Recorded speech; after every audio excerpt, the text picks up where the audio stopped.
Ayun, good day sa inyo lahat mga technician. So, babalik tayo. Meron tayong gagawin dito. So, long time na hindi tayo nakapag-upload. Grabe. Parang ilang buwan tayo hindi nakapag-upload, hindi tayo nakabalik sa YouTube. You know, kasi nagkatrabaho po ako. Di ako talaga nagka-time. Nagre-repair ako pero wala akong time gumawa ng mga tutorials natin. So, ayun, meron tayong tutorial ngayon, pinakaunang-unang natin tutorial ngayong taon 2025, and meron tayong powered mixer dito. Ayan, may output siyang para sa speaker. So ayan, so ang ituturo ko sa inyo dito mga technician is kung paano tayo maglagay ng Bluetooth connection para dito, kasi ito walang Bluetooth ito. So mapapansin nyo, wala siyang sign ng Bluetooth natin, wala. USB lang siya. And mga inputs, yan, may equalizer din ito. So ayun, paano ba natin to kung gusto natin ilagay sa loob, at kung gusto naman natin dito lang sa labas natin siya ilalagay. So kadalasan kasi ang gusto ng ating mga customer is nakalagay sa loob. Pero if ever na gusto nyo yung dito sa labas, okay rin naman. Pero mas portable kasi siya, kasi wala kang nakalagay na wire kung ano-ano.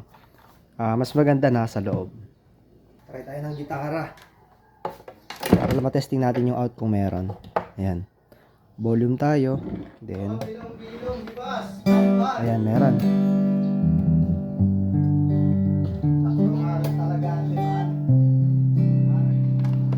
Okay, so ito. Sana guys, wala tayong okay, yan. So may out na siya. So ang kailangan naman natin ngayon is pagganahin ito. Salpak na natin. So baba mo tayo volume. So ayan, balik tayo. Okay, so may power na to. Ayan. And then connected na rin siya sa ating Bluetooth. Connected na siya din. So ito, meron siyang out dito. Yan. Then lagyan na natin dito. Sa tape input, kung meron tayong makitang input na tape dyan, pwede yan. Then yung iba kasing mixer, meron din siyang MP3. So hindi lang ito sa mixer, pwede rin siya sa mga amplifier, no? Kung gusto yung mga sinaunang ampli natin, gusto natin magkaroon ng tawag nito Bluetooth, pwede ito, pwede natin gamitin ito. Pwedeng ganito ang gagawin, or pwedeng pa-built-in. So sa mga gustong malaman kung ano yung connection, ito yung pinaka-connection natin. Okay? Ayan. So ayan ay naka-play na. Magtataas na lang tayo ng volume. Ayan, play na yan. Taasan na natin to.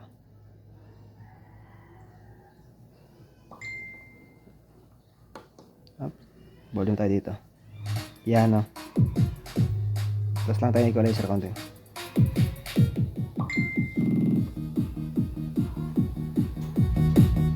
Yan, mababa kasi ang nito, supply nito. Ang input nito mahina. Tsaka tawag nito, kailangan natin i-modify. Isa pa yung problema nung may-ari nito, kasi kailangan gusto niya mataas yung volume nito pag Bluetooth ang ginagamit. Pag sinalpa kasi natin dito, mahina siya. So meron lang tayo konti i-modify dito mamaya para malakas. Kasi ayun, nasagad na yung volume pero ang hina pa rin as compared dito na malalakas. Okay, so ito yung connection kapag gusto nyo ng ganito lang, nakahiwalay yung Bluetooth natin, and dito lang siya nakalagay. Okay? So ayan, bubuksan muna natin siya. Then para makita natin yung loob, saan natin ilagay yung connection.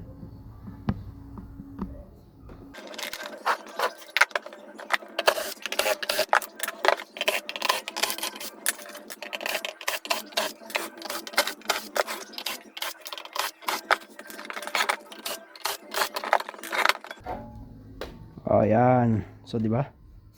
Ito lang yung kanyang input. Ayan.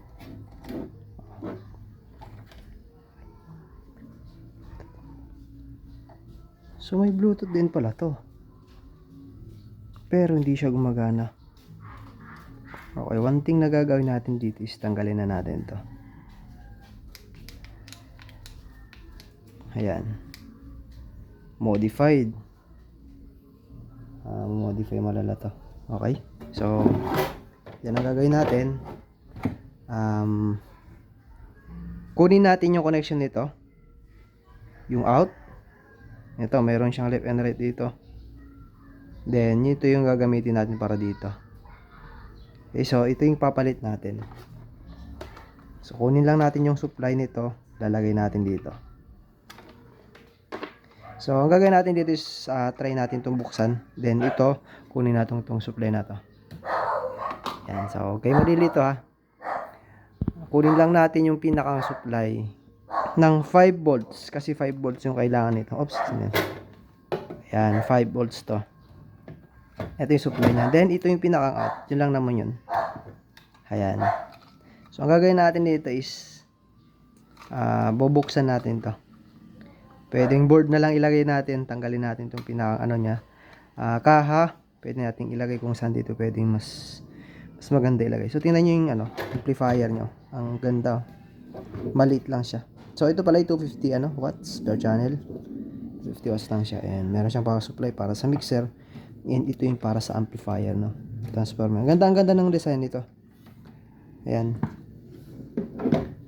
Okay, so ito yung kukunin natin. So, try natin ito buksan. Para ba? Salit lang, di ba? So, pagdating po sa sa pindutan, meron siyang pindutan na 3 dito eh. 4 pala. So, ang gagamitin lang natin is 3 lang nandito. So, ang ilalagay lang natin next, previous, tsaka pause lang. Wala tayong stop kasi 3 lang dito. So, hopefully na alam nyo na yung connection nitong mga pindutan. So, itong bawat paa kasi nito, bali 2 kasi yan. Paa ng natin, push button or tack switch natin. Lahat yung paa sa kabila, 'di ba 2 siya? Lahat ng paa sa kabila naka-ground lahat 'yan. Tapos yung kabila, yung 3 kabila naman naka-diretso siya sa IC. So responsible siya for next, post, tsaka yung back or previous. Then ito yung out and supply natin. So hindi natin gagamitin type C na to. Ang gagawin natin is magre-rekta tayo dito. Okay, so ihinang ko muna din ipakita ko sa inyo mamaya kung paano. Kasi medyo malayo yung camera natin. Tsaka masyado matagal. Kailangan ko ipakita na lang sa inyo mamaya. Okay po. So ayun mga technician, no. Ito na yung ginawa natin. So itong wire na to is supply na 5 volts.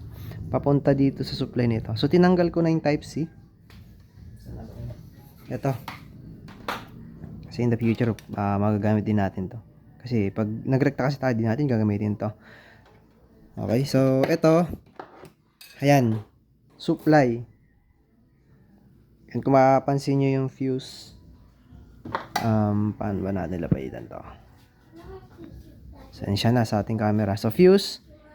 Fusible resistor. Yung 0 yung value.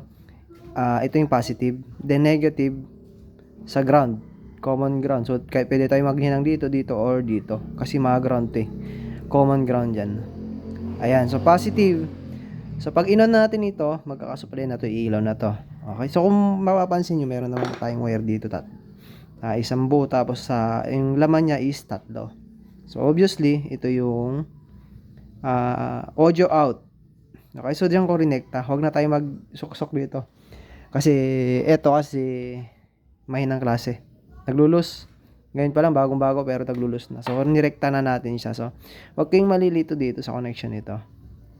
So, itong ground na to, tsaka itong dalawa na to is magkasama. Ito.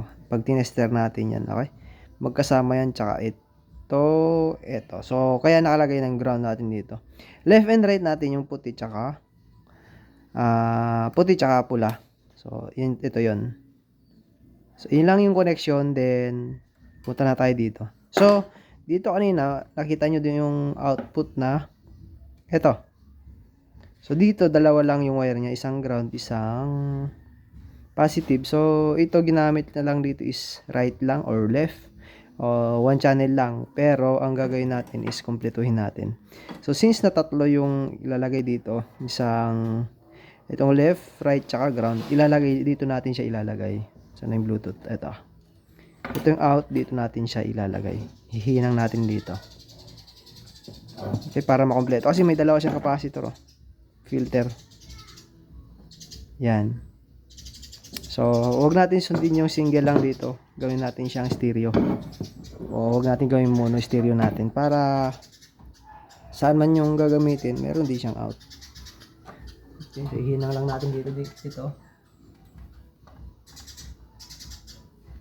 Ang ganda ng panghihina ko, no?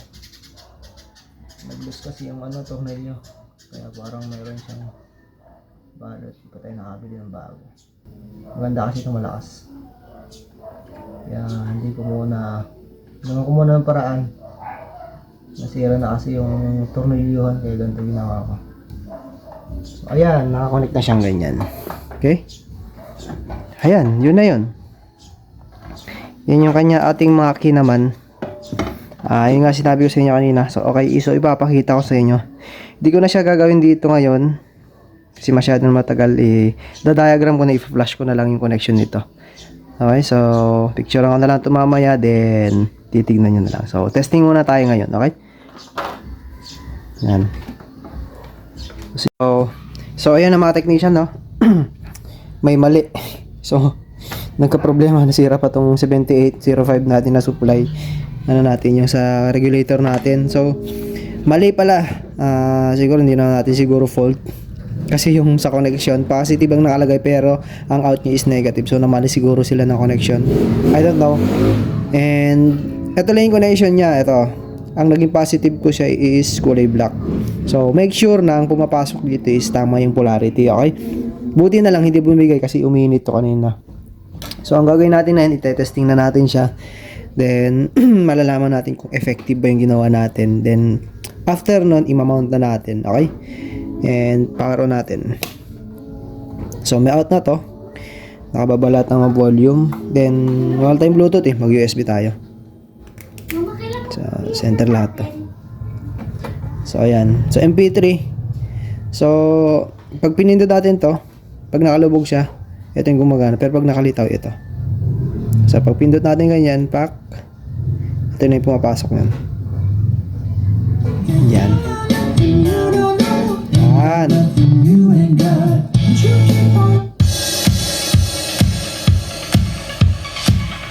So na yun.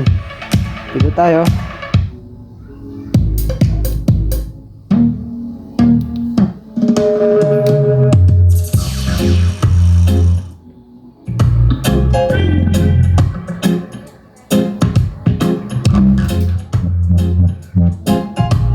So wala siyang paano.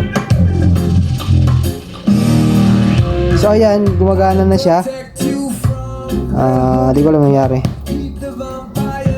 Wala siyang signal. So sa USB lang to. Okay. So meron naman siya dito. Ito siguro may natanggal lang na bunot dito sa likod. So ayun, at least napagana natin siya, gumana. Ayan, wala kasi nakalitaw din. So ayun lang yung titignan natin mga technician, Ito applicable ito hindi lang sa powered mix, pwede rin sa mga amplifier na gusto natin magkaroon ng Bluetooth. So tingnan lang natin yung connection supply, dapat hindi tayo magkakamali. Dapat hindi magkakabaligtad tulad nung nangyari sa atin kanina. So buti hindi bumigay ito. Then yung audio out natin, tatlo yan. So isang ground, isang left, isang right. Ayun lang yung connection. Then yung sinasabi ko kasi kanina sa inyo na button, ipapakita ko yung connection through na tayo, may diagram na tayong may bibigay akong diagram sa inyo. Then doon nyo lang i-configure kasi medyo matagal ito matrabaho.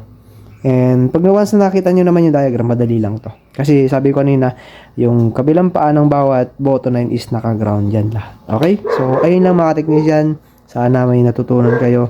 Meron kayong nalaman na impormasyon kung paano magkabit ng Bluetooth sa isang walang Bluetooth na amplifier or powered mixer kagaya nito. Okay? So salamat sa inyong panonood and God bless sa inyo lahat.